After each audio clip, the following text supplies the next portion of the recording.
ശബരിമല തിരുവാഭരണ ഘോഷയാത്രയ്ക്ക് സ്വീകരണം നൽകിയതിനെതിരെ ഉയരുന്ന വിവാദങ്ങൾക്ക് അടിസ്ഥാനമില്ല. വ്യവസ്ഥാപിത മതങ്ങളുടെ പഠനങ്ങൾ യഥാർത്ഥ ദൈവത്തെയല്ല കാട്ടിക്കൊടുക്കുന്നതെന്ന് Sufi Islamic Board. Sufi Islamic Board സംസ്ഥാന പ്രസിഡന്റ് സയ്യിദ് ഇബ്രാഹിം അബ്ദുൽ കോയ ജിഫ്രി തങ്ങൾ, സംസ്ഥാന general secretary PMA Salam Musliyar Mannar, vice president Nizamuddin Musliyar എന്നിവരുമായി ജനശബ്ദം പ്രവർത്തകർ നടത്തിയ അഭിമുഖം. മതം ഒരു വികാരമായി കത്തുനിൽക്കുന്ന ഒരു കാലഘട്ടത്തിൽ മതമാണ് പ്രശ്നം എന്ന് മുൻ MLA-യും മുസ്ലിം ലീഗ് നേതാവുമായ KM ഷാജി പ്രസംഗിച്ചിരിക്കുന്നത് ഇതിൻ്റെ തൊട്ട് അടുത്ത ദിവസങ്ങളിലാണ് ഇപ്പോൾ സൂഫി ഇസ്ലാമിക് ബോർഡ് ശബരിമലയിലെ തിരുവാഭരണ ഘോഷയാത്രയ്ക്ക് സ്വീകരണം കൊടുക്കാനെത്തിയത്. ഇത് വർത്തമാനകാല മത ചിന്തകളുമായി ബന്ധപ്പെട്ട ഇതിൽ നിന്ന് ഉണ്ടാകുന്ന പ്രത്യാഘാതങ്ങളെ കുറിച്ച് നിങ്ങൾ ചിന്തിച്ചിട്ടുണ്ടോ? നമസ്കാരം. നമസ്തേ. വർത്തമാനകാല സാഹചര്യത്തിലെ ഏറ്റവും വലിയൊരു ചിന്താദീപകമായ ചോദ്യമാണ് സാർ ചോദിച്ചത്. അതിൽ പ്രധാനമായിട്ടുമുള്ളതും മതം അതൊരു വലിയ സംഭവമായി ഇന്ന് ലോകം കാണുന്ന ഒരു കാലഘട്ടമാണ്. എല്ലാ മെറ്റീരിയലിസവും അതിശക്തമായ അതിൻ്റെ സ്രോതസ്സിലേക്ക് മടങ്ങിക്കൊണ്ടിരിക്കുമ്പോൾ ദൈവവിശ്വാസം എന്തുകൊണ്ട് മതത്തിലേക്ക് മടങ്ങുന്നു എന്ന് സംശയിക്കുന്ന ഒരു കാലമാണിത്. രണ്ടാമത്, ശബരിമലയിലെ തിരുവാഭരണ ഘോഷയാത്രയ്ക്ക് സൂഫിക്ക് എന്ത് കാര്യം എന്ന് ചോദിക്കുന്ന ഒരു ചോദ്യം പോലെയാണ് എനിക്ക് തോന്നിയത്. സൂഫികളില്ലാത്ത എന്ത് ശബരിമലയാണ് നമുക്ക് ഭാരതത്തിന് സംവിധാനം ചെയ്തു കൊടുക്കുവാനും അല്ലെങ്കിൽ സംഭാവന ചെയ്യാനും കഴിയുന്നത്? അയ്യപ്പൻ്റെ ചരിത്രത്തിലേക്കോ ജീവിതത്തിലേക്കോ വാവർ സ്വാമിയാണോ വാപുരസ്വാമിയാണോ എന്നുള്ളതിലേക്കോ അല്ല, മറിച്ച് കേരളത്തിൽ ശബരിമലയ്ക്കും ഇവിടെയുള്ള സൂഫികൾക്കും വളരെ ആത്യന്തികമായിട്ടുള്ള ഒരു ബന്ധമുണ്ട് എന്നുള്ളത് പരമമായ യാഥാർത്ഥ്യമാണ്. മകരവിളക്കിൻ്റെ മകരജ്യോതി തെളിയുന്ന അതേ സമയത്താണ് അല്ലെങ്കിൽ ആ ദിവസമാണ് കാഞ്ഞിരമറ്റത്ത് കൊടികുത്ത് എന്ന് പറയുമ്പോൾ അതിശയോക്തിക്ക് കാര്യമില്ല. അയ്യപ്പൻ എന്നുള്ളത് സനാതനധർമ്മം ഉൾക്കൊള്ളുന്ന ഒരു ജനതയുടെ ജീവനായിട്ട് കാണുന്ന വികാരമാണ്. കാഞ്ഞിരമറ്റത്ത് വരീദൗലിയ എന്ന പേരിൽ അറിയപ്പെടുന്ന വരീദുദ്ദീൻ സക്കർകഞ്ച് റളിയല്ലാഹു അൻഹു എന്ന മഹാൻ സൂഫികളുടെ ജീവനാണ്. ആധ്യാത്മികത ഇസ്ലാം എന്ന ഒരു തത്വത്തിൽ മാത്രം ഒതുങ്ങുന്നതല്ല. സനാതനധർമ്മത്തിലും ക്രൈസ്തവതയിലും ജൈന, ബൗദ്ധ, സിഖ്, കൺഫ്യൂഷ്യസ് എല്ലാ കോൺസെപ്റ്റുകളിലും ദൈവം ഒന്ന് തന്നെയാണുള്ളത്. ആ ദൈവത്തെ തന്നെയാണ് വിവിധ നാമങ്ങളിൽ ലോകം വിഭാവന ചെയ്യുകയും വിവക്ഷിക്കപ്പെടുകയും ചെയ്തുകൊണ്ടിരിക്കുന്നത്. അതുകൊണ്ട് മതത്തിനല്ല പ്രാധാന്യം, മതാന്ധതയ്ക്കല്ല പ്രാധാന്യം, ദൈവത്തിനും ദൈവീകതയ്ക്കുമാണ് പ്രാധാന്യമെന്നേ എനിക്ക് മറുപടി പറയാനുള്ളൂ. ശബരിമല വിശ്വാസിയും ദൈവവും ഒരേ നാമത്തിൽ അറിയപ്പെടുന്ന പ്രദേശമാണ് ശബരിമല. ആ ഒരു ദൈവസങ്കല്പമാണ് ശബരിമലയിലുള്ളത്. മുസ്ലിം സമുദായവുമായി ബന്ധപ്പെട്ട സൂഫി ഇസ്ലാമിക് ബോർഡ് ഇത്തരമൊരു രംഗത്തേക്ക് വരുമ്പോൾ അത് മൂലമുണ്ടാകുന്ന സമൂഹത്തിലുണ്ടാകാനിടയുള്ള വിവാദങ്ങളെ കുറിച്ചാണ് ഞാൻ അങ്ങയോട് ചോദിച്ചത്. ഇവിടെ വളരെ ലളിതമായി നമ്മുടെ മുന്നിൽ ചോദ്യം ചെയ്യപ്പെടുകയും അല്ലെങ്കിൽ ചർച്ച ചെയ്യപ്പെടുകയും ചെയ്യുന്ന വിഷയം തത്വമസി, തതുത്വം അസി എന്നുള്ളതാണ്. നമ്മൾ ഈ വിഷയത്തെക്കുറിച്ച് ചർച്ച ചെയ്യുമ്പോൾ ഈ തത്വമസി എന്നുള്ളത് തതുത്വം അസി, അത് നീ തന്നെയാകുന്നുവെന്നാണ്. കാരണം തേടി വരുന്നതും തേടുന്നതും നടക്കുന്നവനും ഒക്കെ സ്വാമി തന്നെയാണ്. ഈ ഒരു കൺസെപ്റ്റിനെ ഇസ്ലാമിക സംഘടനകൾ എങ്ങനെ കാണുന്നുവെന്ന് സൂഫികളോട് ചോദിച്ചിട്ട് കാര്യമില്ല. കാരണം സൂഫി സമ്പ്രദായം ഉൾക്കൊള്ളുന്ന ഒരു വ്യക്തിയെ ചോദ്യം ചെയ്യാൻ ഒരിക്കലും ഇസ്ലാമിക മതപണ്ഡിതന്മാർക്ക് യോഗ്യതയില്ല, അതിന് കഴിയുകയില്ല എന്നുള്ളത് യാഥാർത്ഥ്യമാണ്. സൂഫികളുടെ സംസാരം ആധ്യാത്മികമാണ്, അത് അറിവിൽ നിന്നുള്ളതല്ല, അതിനപ്പുറം ബ്രഹ്മജ്ഞാന സ്വരൂപമായ മാരിഫത്തിൽ നിന്നുള്ളതാണ്. പണ്ഡിതന്മാർ അവർ വായിച്ച ഗ്രന്ഥങ്ങളുടെ വ്യാഖ്യാനങ്ങളെയും അതിൻ്റെ ഉദ്ധരണികളെയും അതിൻ്റെ പഠനങ്ങളെയും അവലംബമാക്കി ഉണ്ടാക്കിയ നിയമാവലികളുടെ സമാഹാരം, അതാണ് മതങ്ങളായിട്ട് അറിയപ്പെടുന്നത്. ഇവിഷയകമായിട്ട് അയ്യപ്പനും സ്വാമിയും സൂഫിയും അതേപോലെ തന്നെ സർവരും വാവരും ഒക്കെ ഒന്ന് തന്നെയാണ് എന്നാണ് സൂഫികളുടെ കാഴ്ചപ്പാട്. അങ്ങനെയാണെങ്കിൽ മുസ്ലിയാർ പറയുന്നത് വ്യവസ്ഥാപിത മത സംഘടനകളുടെയും മത ആചാര്യന്മാരുടെയും ചിന്തകളും പഠിപ്പീരുകളും തെറ്റാണ് എന്നല്ലേ? സാറ് ചോദിച്ച ഈ ചോദ്യം സൂഫിസം ഇസ്ലാമിനെതിരാണോ എന്നാണ്, അല്ലെങ്കിൽ സൂഫിയുടെ സംസാരം മതത്തിനെതിരാണോ എന്നാണ്. അതല്ലെങ്കിൽ മതം എന്ന പേരിൽ നിലനിർത്തപ്പെട്ടിരിക്കുന്ന ചട്ടക്കൂട്, ആ ചട്ടക്കൂട് മനുഷ്യനിർമ്മിതമാണോ എന്നാണ്. സൂര്യന് വെളിച്ചം പോരെന്ന് കരുതി ഒരാളും മെർക്കുറി കത്തിക്കാറില്ല. ദൈവികതയുടെ ഏറ്റവും വലിയ സമാഹാരമാണ് യഥാർത്ഥത്തിലെ ബ്രഹ്മജ്ഞാനങ്ങൾ. അതിൽ വിശുദ്ധ ഖുർആൻ തന്നെ പറയുന്നുണ്ട്, മില്ലദുന്ന ഇൽമ, നമ്മുടെ ഭാഗത്തു നിന്നുള്ള അറിവാണ്, ദൈവിക അറിവാണ് ലോകത്തെ നന്മയിലേക്ക് നയിക്കുന്ന വെളിച്ചം. മുഹമ്മദ് നബിയെ ഖുർആനിൽ പരിചയപ്പെടുത്തുന്നത് തന്നെ സിറാജം മുനീറ, കത്തിച്ചെടുക്കാൻ പറ്റുന്ന വിളക്ക് എന്നാണ്. വെറും പ്രകാശം ചൊരിയുന്ന വിളക്കെന്നല്ല, കത്തിച്ചെടുക്കാൻ പറ്റുന്ന, മറ്റ് വിളക്കുകളിലേക്ക് വെളിച്ചം പകരാൻ പറ്റുന്ന വിളക്കാകുന്നുവെന്നാണ്. സൂഫി അതാണ്. മതം എന്നുള്ളത് വ്യവസ്ഥാപിതമായി ഇവിടെ രൂപപ്പെടുത്തപ്പെട്ടിരിക്കുന്ന ഒരു സംഹിതയും നിയമാവലികളുമാണ്. അത് പ്രതിഫലം കാക്ഷിച്ചുകൊണ്ട് ഓരോ ഭക്തനും ആരാധനകളിലൂടെയും ആചാരാനുഷ്ഠാനങ്ങളിലൂടെയും പ്രാർത്ഥനകളിലൂടെയും ദാനധർമാദികളിലൂടെയും മറ്റൊരു ലോകത്തു നിന്നും പ്രതിഫലം കാക്ഷിക്കുന്ന ഒരു രീതിയാണ് മതചിട്ടകളിലൂടെ പഠിപ്പിക്കുന്നത്.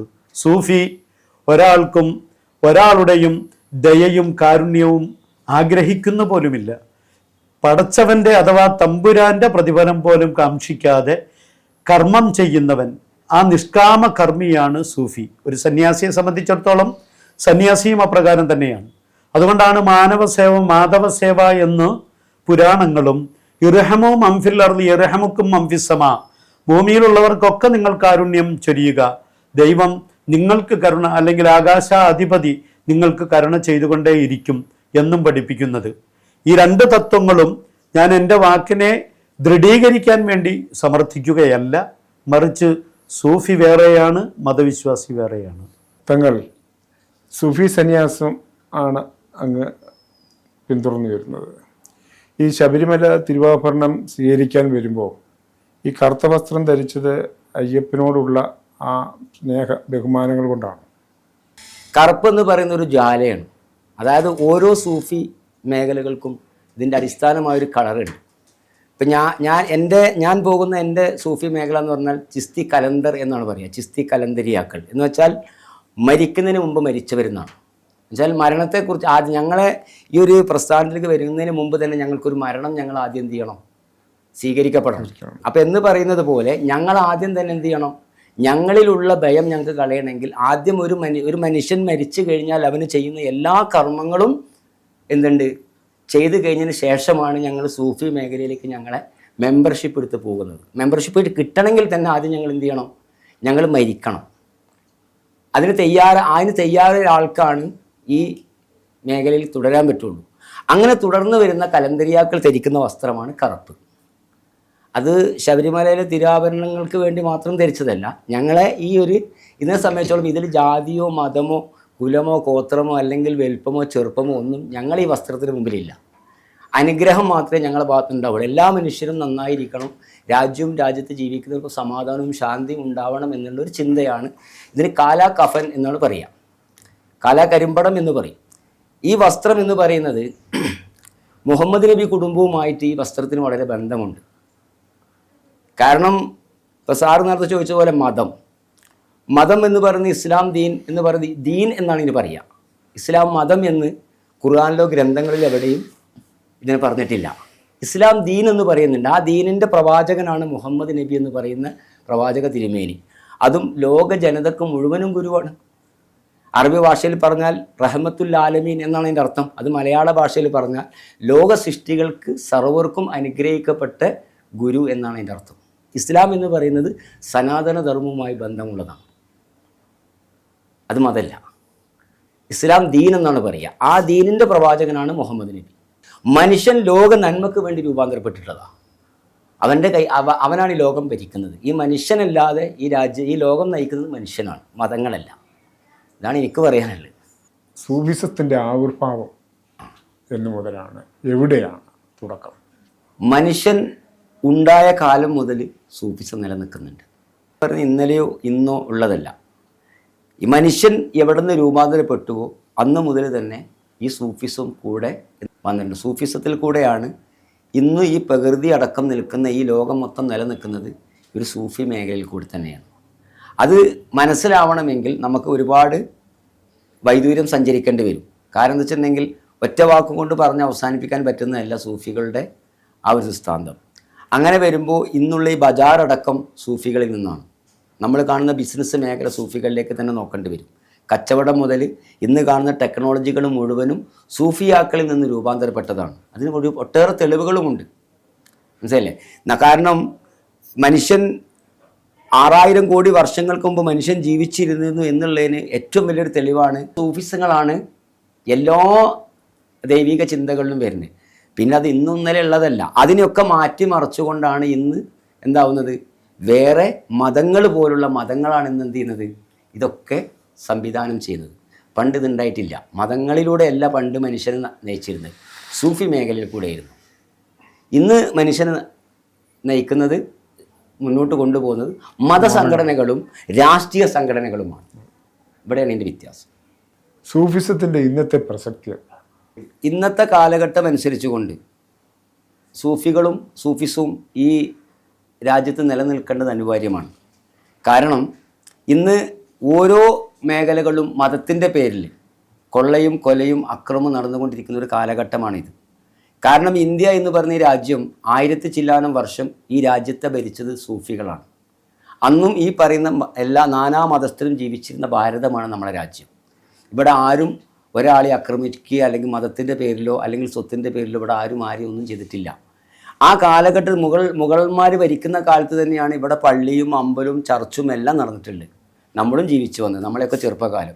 ഇന്നത്തെ ഒരു കാലഘട്ടം നിങ്ങൾ കണ്ടോ? കാരണം എന്തുകൊണ്ട്? ആ സൂഫിസം ഇവിടെ നിന്ന് ഇല്ലാതെ അതിനെ ചൂഷണം ചെയ്യുന്ന ഒരു കൂട്ടം സൂഫികൾ ഇന്നിവിടെ ഉണ്ട്.